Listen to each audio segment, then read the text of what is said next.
Hi friends, ఈ రోజు మనం సి లాంగ్వేజ్ లో సింపుల్ ఇంట్రెస్ట్ ప్రోగ్రామ్ నేర్చుకుందాం. మనందరికీ తెలుసు కదా, సింపుల్ ఇంట్రెస్ట్ వడ్డీ సూత్రం P into T into R by 100 అని. ఇక్కడ P అంటే ప్రిన్సిపల్, పెట్టిన మొత్తం, T అంటే టైం, సమయం, R అంటే వడ్డీ రేట్. ఇప్పుడు ట్రై చేద్దాం. ఈ ప్రోగ్రాంలో మనం సాధారణ వడ్డీ ఎలా లెక్కించాలో తెలుసుకుంటాం.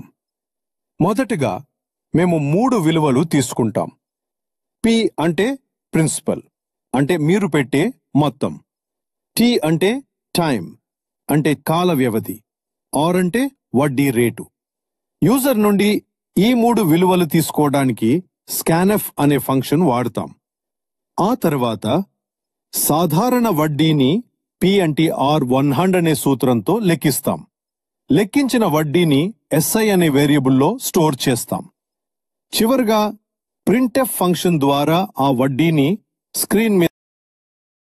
ఇలాంటి ఇంకో ప్రోగ్రామ్ కావాలంటే ఈ వీడియోని లైక్ చేయండి, షేర్ చేయండి. మనట్లే కోడ్ స్ట్రీట్ ఛానల్ని సబ్స్క్రైబ్ చేయండి.